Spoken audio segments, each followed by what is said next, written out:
Hi, I'm Christina, and this is going to be my reading wrap up for the months of May and June. So over the last 2 months, I've read a total of 8 books. In terms of genre, I've read 3 contemporaries, 2 science fiction, 2 thrillers, and 1 mystery. And in terms of star ratings, I've had 2 5-star reads, 1 4-star read, and 5 3-star reads. So I actually have reading vlogs and book reviews for all of these books. So I will link those down below in case you'd like to hear my more detailed thoughts on any of them.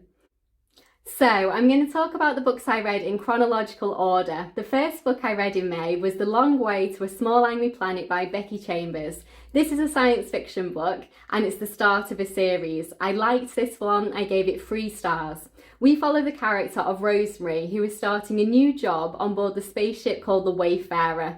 This is definitely a character-driven story. There are a lot of different characters in this one. And for me, the strength of this book really lies in its world building. Becky Chambers spends a lot of time discussing all of the different species that exist in this universe. And there's a lot of time spent on the histories of these different species and the different cultures surrounding these species too. And I really enjoyed that aspect of it. But for me, there was just something missing with this book. I felt a lack of an emotional connection with any of these characters. So I did enjoy my time with this one. I might continue on with the series, but if I do, it certainly isn't a priority. I have a few more series on the go that I'm much more inclined to pick up. So yeah, I enjoyed this book. Solid 3-star read for me. So the second book I read in May was The Phone Box at the Edge of the World by Laura and May Messina. This is a contemporary novel and I really enjoyed this one. I gave it 4 stars. It's set in Japan and in a man's garden there is an old phone box where people travel in order to talk to their loved ones who have passed away.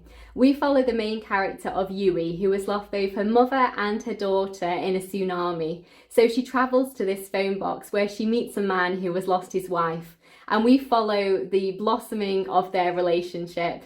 And it is such a lovely little book. It's unlike anything I've ever read before. And I just really enjoyed it. I found it a very emotive read. There was a time where I welled up and I thought it was a very poignant little novel. It's such a lovely story about grief, about family, about love, about hope. And ultimately, I think it's a very uplifting book about grief. And I thought it was done so well. So I would absolutely recommend this one. Definite 4-star read for me. I really enjoyed my time with this one. I thought it was wonderful.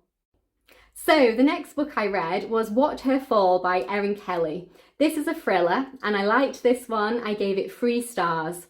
It's set in the world of ballet and we follow a few different perspectives, one of which is Ava, who is the prima ballerina and is playing both the white swan and the black swan in this production of Swan Lake. There were definitely a few twists and turns in here which I didn't see coming, which was great and I enjoyed that aspect of it. But overall, it's a bit of a run-of-the-mill thriller for me. I don't think it's going to be particularly memorable. If you are looking for a thriller which has ballet in it, then I would definitely recommend it. Otherwise, I think it's a pretty average thriller.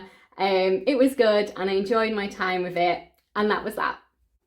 So the last book I read in May was Searching for Sylvie Lee by Jean Kwok. This is a mystery and I absolutely love this one. I gave it 5 stars. It is without a doubt my favourite book of May and it's my favourite mystery that I've read so far this year. Sylvie is missing and we are following her sister Amy as she's trying to uncover the truth about her disappearance.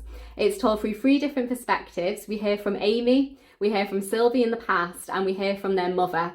And it is just a wonderful book. This book is written so beautifully. I absolutely love the writing style in this. I was captivated by the writing within a few pages. And it was so wonderful. It's a story about family, about complex family dynamics, about family secrets, about sibling relationships, especially sisterhood.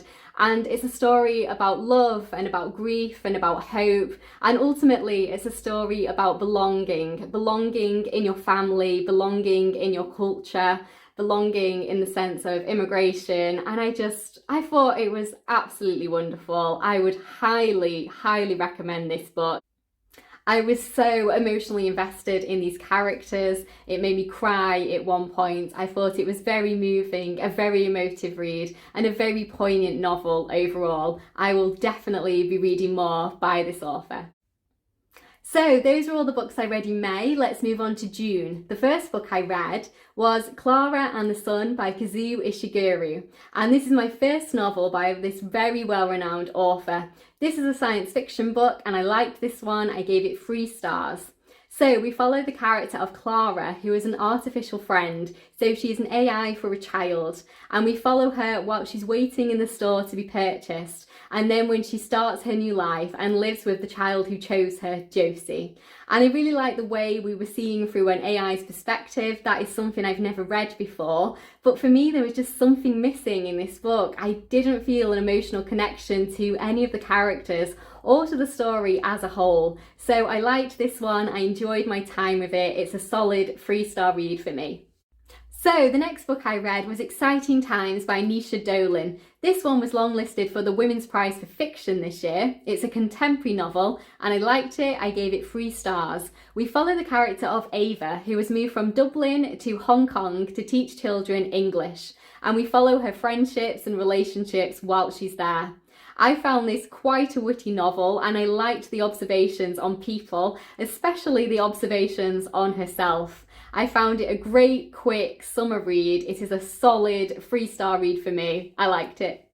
So the next book I read was The Good Sister by Sally Hepworth. This is a thriller and it's my 3rd book by this author. I read The Mother-in-Law by her and The Family Next Door, both of which were 5-star reads. So I went into this book with very high expectations and it did not disappoint. This is a definite 5-star read for me. And it is without a doubt my favourite thriller of 2021 so far. It's about twin sisters and we follow the main character of Fern, who is a 28-year-old librarian, and we see the story mainly through her perspective. And then we see her twin sister Rose's perspective through her journal entries. And I thought this was a wonderful, wonderful book. There are so many twists and turns and there's this wonderful undercurrent of tension throughout. I really enjoyed it and I would highly, highly recommend this one. I wouldn't be surprised if this becomes my favourite thriller of 2021 overall. So, yeah. So the last book I read in June was Lustre by Raven Leilani. This is a contemporary book and I first heard about this one as it was longlisted for the Women's Prize for Fiction this year. So I enjoyed this one. I'm going to give it 3 stars, but it's a low 3-star. And that's because I found the ending quite underwhelming. And towards the end of the book, I started feeling quite detached towards the characters. So this is about a young black woman named Edie, and she starts a relationship with a married man. And we watch as this relationship unfolds and develops. And I really thought this book was quite amusing at times, and it has excellent observations on people, and I really liked her observations on herself. It does a deep dive into Edie as a character, and I think for me that's where the strength of this book really lies. It is amusing, it is witty, it's quite dark, it's very sharp, and it really does look at people in a deep way.